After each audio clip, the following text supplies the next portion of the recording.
Good morning and welcome to the DFS Army YouTube channel.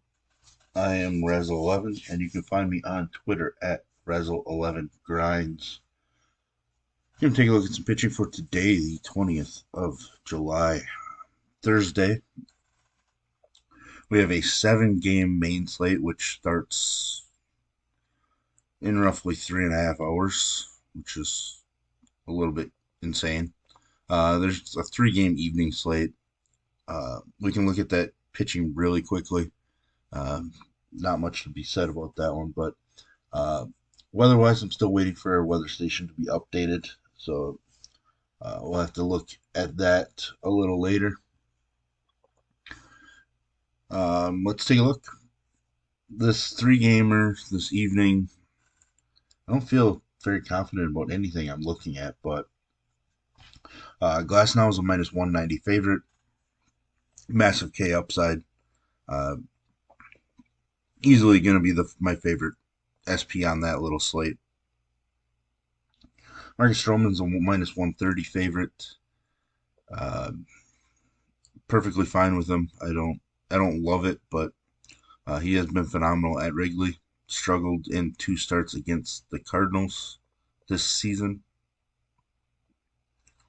So, excuse me.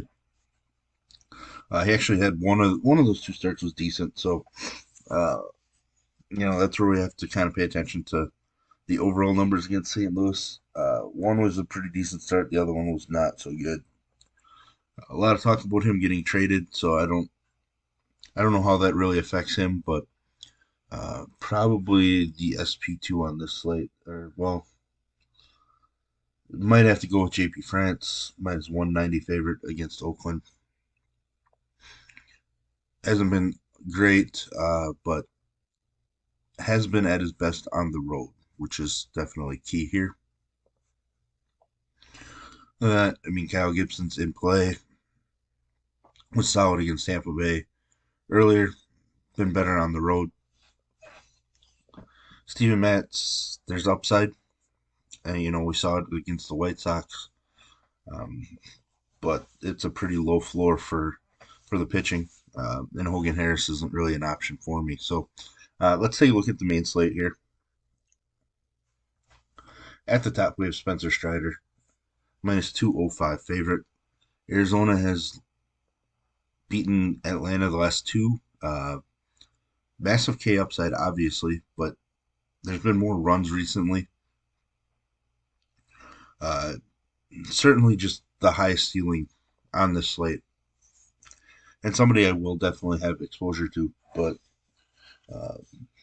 not a slam dunk dominant performance on tap, I don't believe. Going to the Twins game again. Seattle is a slight favorite, minus 130 again. Game is a total of 7.5. We get Pablo Lopez coming off a really tough start. He was double-digit Ks in 2 of his last 4. He's really been strong. Has been at his best fantasy-wise. I guess they're very similar. He's just not getting wins on the road. Just 2 wins in 10 road starts, which is a little bothersome, but he's just been really strong overall. He's probably going to be my favorite pitcher on the slate. It's he and Kirby in that game. Again, it feels like we've said that 4 days in a row. Kirby's coming off a really tough start. His K numbers have been down, but the Twins strike out so much. They beat or got to Luis Castillo a little bit last night, but he still struck out double digits. On the other side, Maeda even struck out, I think, 9. So a lot of strikeouts in this game. So I do love both pitchers. Zach Gallen, as many of you know, one of my favorite pitchers in baseball, but I'm not taking him in Atlanta. He was solid against them at home. He just has some extreme home road splits, and I just rarely use him on the road at this point. Plus, add in that it's Atlanta, and it's probably an easy pass.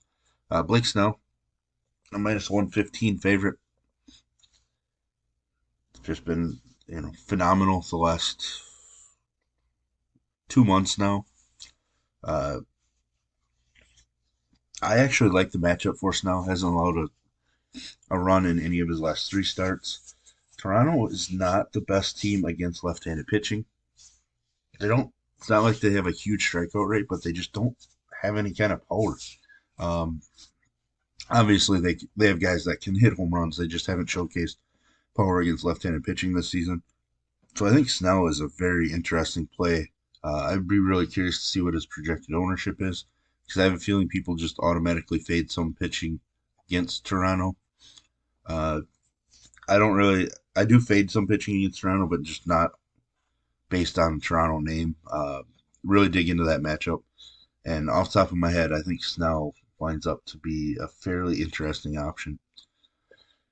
Andrew Abbott, home runs have been the issue now after his great start to his major league career, starting to allow the home runs.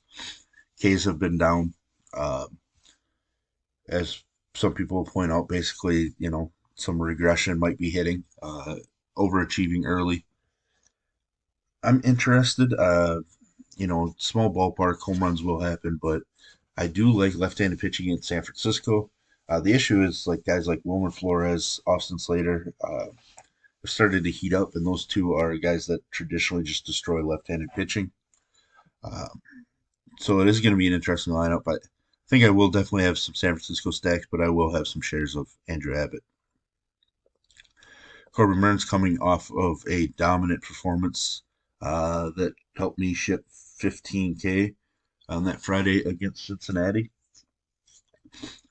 taking on Philadelphia. Tough matchup, but he's been so ridiculously good on the road.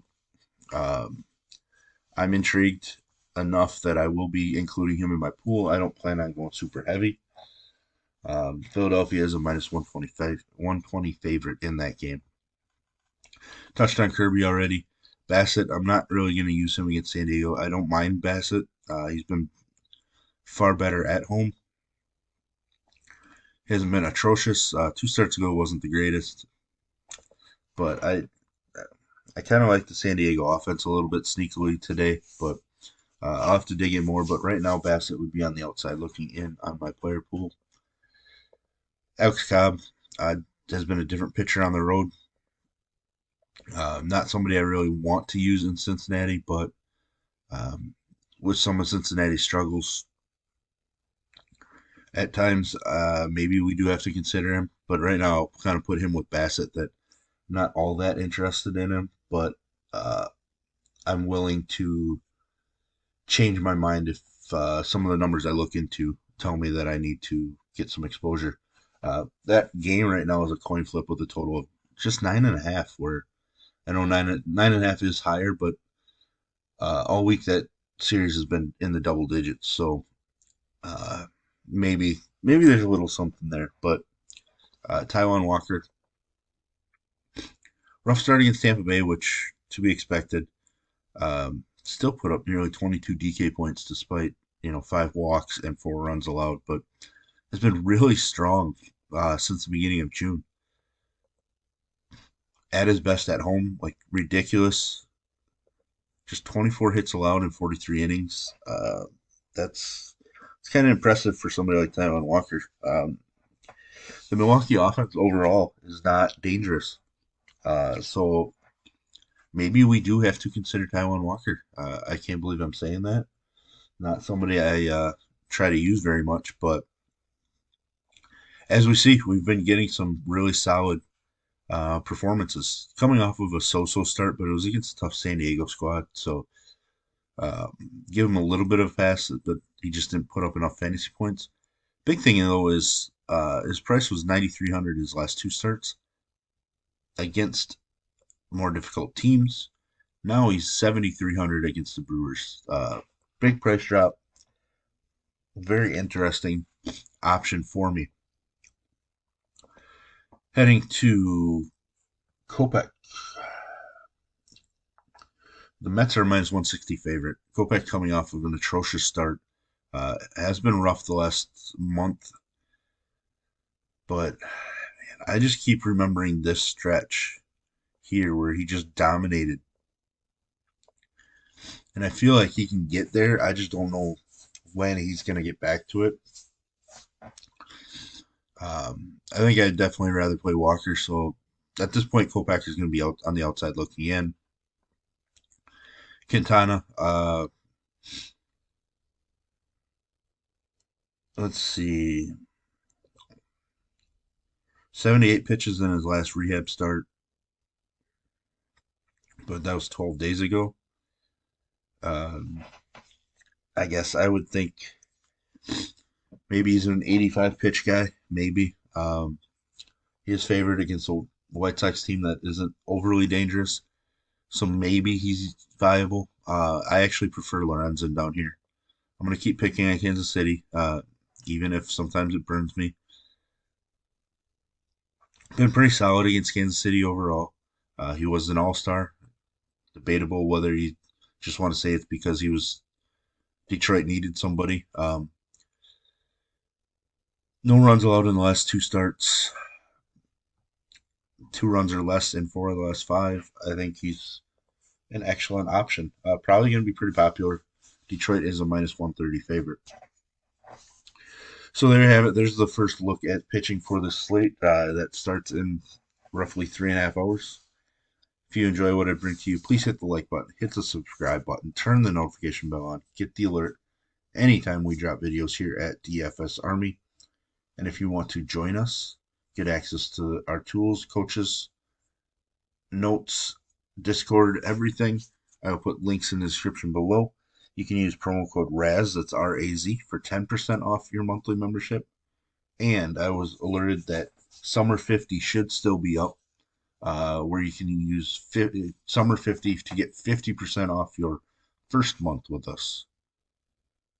And as always, best of luck, everybody.